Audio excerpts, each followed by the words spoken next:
Ini pertanyaan dari seorang akhwat Ustaz, yang berpendapat jika jodoh sudah tertulis di Lauhul Mahfuz, kenapa ada orang yang sudah berumur bahkan puluhan tahun tapi belum juga kunjung menikah? Apakah memang ada orang yang diciptakan tanpa pasangan Ustaz?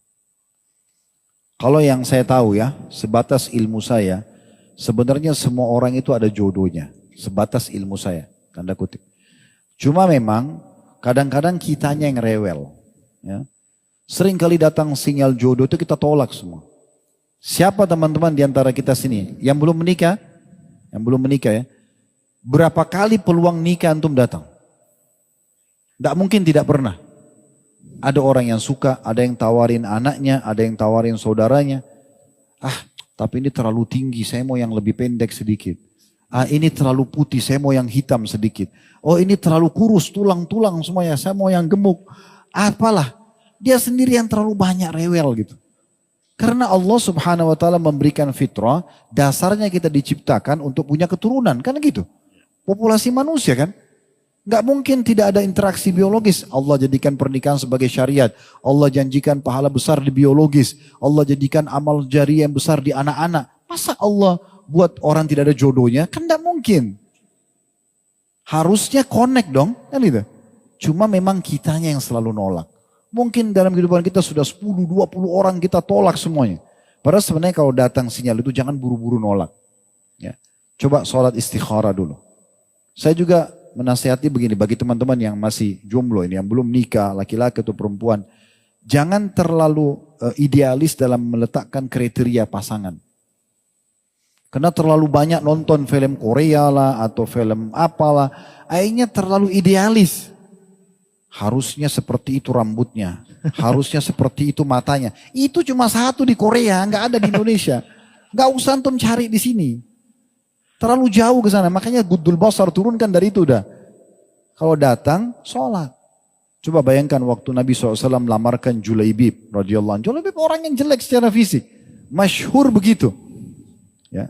Bukan kita jelekin. Memang dalam riwayat disebutkan Julaibib jelek secara fisik. Orangnya kurus, pendek, kulitnya gelap. Begitu. Nabi SAW sangat mencintai beliau karena keimanannya.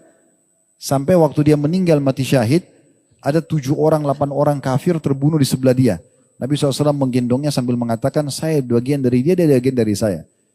Waktu masih hidup, Nabi SAW pernah datang ke rumah seorang wanita, orang Ansar dan melamar.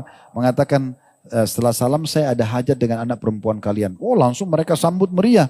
Karena ini Nabi, siapa yang tidak mau terima lamarannya? Bahasa Nabi, saya punya hajat dengan anak perempuan kalian, berarti mau melamar. Lalu Nabi SAW mengatakan, bukan buat saya.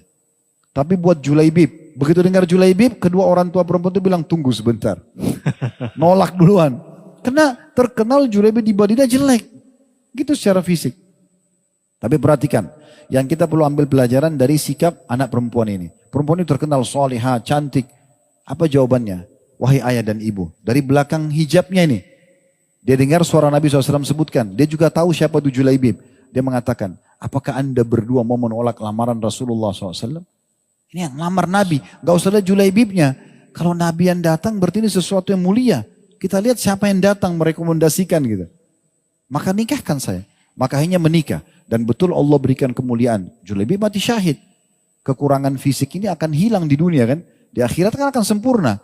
Kan kata Nabi SAW, semua orang dibangkitkan hari kiamat, perawakannya seperti Adam AS. Tidak lagi orang pendek. 60 siku ke langit, 27,5 meter. Jadi yang pendek-pendek ini gak usah khawatir. Cuma di dunia. Oh iya, nanti kembali besar. Apa kata Nabi SAW? Wajahnya seperti Yusuf. Bukan berubah kayak Nabi Yusuf. Kayak kita sekarang tapi tampan sekali. Semua orang lihat suka. Dan hatinya seperti Ayub. Gak ada lagi orang jelek. Gitu kan? Nggak ada lagi orang yang pemarah, yang pendendam, nggak ada lagi. Semua orang baik di surga. Jadi cuma dunia doang. Orang yang memahami secara keimanan begitu. Dia terima tuh. Ada orang subhanallah di awal lamaran, di awal peluang langsung dia tangkap sinyal itu, langsung menikah. Udah bahagialah dia. Makanya jangan teman-teman bersangka buruk sama Allah. Ini sampai bahas masalah Lauhul Mahfuz jauh sekali di langit sana gitu. Kenapa di Lauhul Mahfuz tercatat ada orang yang tidak dapat jodoh? Ini karena dia sendiri berkecamur dengan pikirannya. Pertanyaannya kenapa antum tidak ya menerima sinyal. Jadi orang menikah itu sebenarnya teman-teman seperti sinyal makanan. Antum tiap hari lapar kan? dapat tuh, ada peluang, lapar nih, lewat rumah makan Padang, lewat rumah makan apa Sunda, tinggal antum pilih mau makan yang mana, kan gitu. Yang penting laparnya hilang. Nah seperti itu. Nah begitu juga jodoh itu. Enggak sesulit yang dibayangkan. Yang penting kita sudah datang sinyal dari Allah SWT dan tidak melakukan hal yang haram, insya Allah itu adalah suatu petunjuk yang baik. Udah tinggal istikharah, minta sama Allah kemudahan, Allah mudahin menikah aja. Tentu saya tidak katakan kalau gitu Ustaz berarti kita nikah sama yang jelek-jelek saja. Enggak. Ya. Tapi Allah akan datangkan orang yang pantas gitu kan. Insya Allah yang paling cocok. Saya setelah berumah tangga baru saya sadari, oh ternyata memang dari sekian pilihan Allah kasih ini mungkin yang paling cocok. Karena ada kesamaan di beberapa hal. Oh ini mungkin yang terbaik lah yang Allah sudah pilihkan. Kita bersangka baik dengan Allah SWT. Karena bisa saja baik bagi kita belum tentu baik buat Allah Subhanahu Wa Taala. Allahu a'lam.